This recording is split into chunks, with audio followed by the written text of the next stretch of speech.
ही आवश्यक है। और पात्रता के लिए भगवान ने बताया है तदिविद्धि प्रणिपातेन परिप्रश्नेन श्रेयया उपदेक्षन्ति ते ज्ञानं ज्ञानिनः तत्त्वदर्शिनः। तत्वदर्शी महापुरुष आपको तत्वबोध कराने के लिए तैयार। गंगा जी गंगा जल देने के लिए तैयार, एक बर्तन चाहिए। इसी प्रकार से यहाँ विनम्रता होनी चाहिए, अभिमान शून्यता होनी चाहिए। अगर कोई बर्तन पहले से भरा हुआ है तो उसमें दूसरा कुछ रखा नहीं जा सकता। बर्तन जब खाली होगा तभी उसमें कुछ रखा जा सकता है। आपको क्या चाहिए? सब कुछ मिल रहा है, कर्म योग से संबंधित, ज्ञान योग से संबंधित, भक्ति योग से संबंधित विचारधाराएं मिल रही हैं।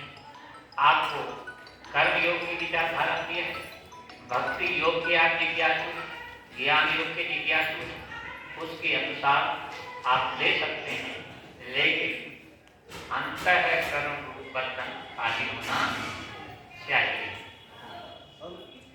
पूरे वस्त्र पर रंग चढ़ जाता है और जो पहले से रखा हो तो उस पर कोई रंग चढ़ेगा नहीं।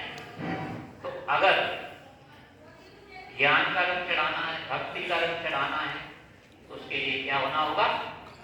पूरा होना, अभिमान शून्य होना पड़ेगा। अभिमान शून्य होकर के जब उस एक से मिलोगे 10 गुनी शक्ति बढ़ जाएगी। शून्य बढ़ाते जाओ, हर शून्य पर 10 गुनी आपकी शक्ति बढ़ती जाएगी। अभिमान शून्य होकर के विनम्रता के साथ, श्रद्धा के सहित महापुरुषों के सानिध्य में पहुंच करके श्रवण करेंगे तो निश्चित रूप से जीवन में बदलाव आएगा। आप जानते हैं कृषक खेत में बीज बोता है, यदि कुशल रूप में बो देगा तो क्या पौधा अंकुरित होगा? पौधा अंकुरित नहीं होगा, बार बार नहीं होता है। किसान एक ही बार बो देता है और पौधा अंकुरित हो जाता है, फसल तैयार हो जाती है, किसान फसल काट लेता है, होता है, एक ही बार होता है। लेकिन उर्वरक भूमि अगर है तो अंकुरित होगा, अगर ऊसर भूमि है तो अंकुरित नहीं होगा। हम तो अनेक बार सुन चुके हैं स्वरूप के बारे में,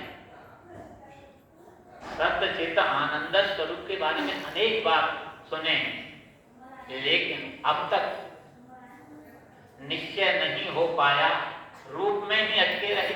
अभी आप माता जी से कथा सुन रहे थे, रूप में ही अटके रहे, रूप की ही चिंता है, स्वरूप का निश्चय नहीं हो पाया।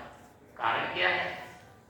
तो कारण वही अंतःकरण रूपी खेत हमारा जो है वो उपजाऊ नहीं हो पाया।